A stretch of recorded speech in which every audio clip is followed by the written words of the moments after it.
میں کہوں گا دیکھیے ہمارا فوکس جو ہے نا دوائی کا مہنگا ہونا وہ نہیں ہونا چاہیے، بلکہ ہمیں چاہیے لوگوں کو تربیت دے کہ وہ اپنا وے آف لیونگ، اپنے ٹائمنگز، اپنی غذا کا چناؤ، اپنے کھانے کے طریقے، اپنے لائف سٹائل کو تھوڑا سا ایڈریس کریں. کیونکہ اگر آپ رات کو 11، اب تو خیر حکومت کی طرف سے یہ ہے کہ بھئی 12 بجے سے پہلے شادی ہال بند ہو جانے چاہیے، تو لوگ جو ہے وہ 12 سے پہلے کھانا کھا لیتے، ورنہ پہلے 2-2:30 بجے کھانا کھاتے تھے اور کھانا کھایا اور سو گئے، کولڈ ڈرنک پی اور میٹھا کھایا سو گئے. تو ظاہر ہے اس سے ہیلتھ خراب ہوتی ہے، کافی اس کو نقصانات پہنچتے ہیں. تو اگر ہم صرف اچھا lifestyle, simple lifestyle adopt کر لیں تو کم از کم بھی 75% ہمارے ملک میں جو میڈیسن کی کاسٹ ہے وہ سیونگ ہو سکتی ہے، لوگوں کے میڈیکل کے بلز کم ہو سکتے ہیں. تو یہ جو ہے، اور پھر ایک چیز اور ہے کہ لوگ سیلف میڈیکیشن کرتے ہیں تو اس سے اور زیادہ خراب ہو جاتا ہے. اور پھر لوگ جو دوائی خریدتے ہیں وہ کسی بھی دکان سے خرید لیتے ہیں. ارے بھائی جہاں سے آپ دوائی خرید رہے ہیں کوشش کیجئے آپ کو بل ملے، تاکہ آپ کو معلوم ہو کہ وہ دوائی جو بیچ رہا ہے وہ ٹیکس بھی پے کرے، پھر اس کے بعد وہ اس نے دوائی خریدی بھی ہو جس کی بل وارنٹی ملے اس کو. تو یہ چیزیں جو ہے ان پہ فوکس کرنا چاہیے، اور آپ کے چینل کے تھرو، مختلف اخبارات اور مختلف چینلز کے تھرو لوگوں کو ایجوکیٹ کرنا چاہیے کہ بھائی آپ دوائی جہاں سے خریدیں اور 100% آپ بل حاصل کریں، تاکہ وہ اس کے پیچھے تک جو ہے اس کی پکڑ ہو سکے کہ وہ دوائی جو ہے وہ کمپنی سے خریدی ہوئی ہے دوائی. کمپنی کی بات ہوئی تو یہاں پہ یہی بات کہتے چلیں، جو آپ نے کہا لٹریٹ کرنے کے بعد میں چاہوں گی کہ آپ اس سے بھی بتائیے کہ جعلی ادویات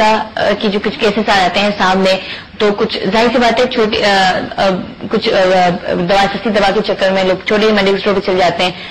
بل تو لے نہیں رہے، کوئی بھی دوا پرچیز کر لی. اس پہ آپ سمجھتے کتنا ہے پاکستان کا ریشو، اور اس پہ ورک آؤٹ کتنا ہونا چاہیے؟ بات یہ ہے کہ جو پرابلم جعلی ادویات کا ہے وہ صرف پاکستان کا نہیں ہے، ایڈوانس کنٹریز میں بھی ہر جگہ یہ بزنس جو ہے وہ فلرش کرتا ہے، کیونکہ ہر شخص ایزی منی کے چکر میں کوشش کرتا ہے کہ وہ کوئی بھی چیز جو ہے وہ جعلی بنا کر کے اس کو مارکیٹ کرے، چاہے وہ دوائیاں ہوں، چاہے وہ کچھ بھی، کوئی بھی چیز ہو سکتی ہے جعلی. کیسے بچیں، کیسے وہ؟ میں نے بتایا آپ کو کہ کوشش کریں کہ جو میڈیکل سٹورز ہیں جہاں پہ لائسنس لگا ہوا ہے وہاں سے آپ خریدیں تو بل کے ساتھ خریدیں، کوشش کریں. 99% یہی اوائڈ ہو سکتا ہے. پھر جہاں تک اس کا تعلق ہے کہ اگرچہ کہیں پہ جعلی ادویات بن رہی ہیں اور وہ پکڑی جاتی ہیں، اس پہ میں سمجھتا ہوں قوانین سخت ہونے چاہیے، اور جو اس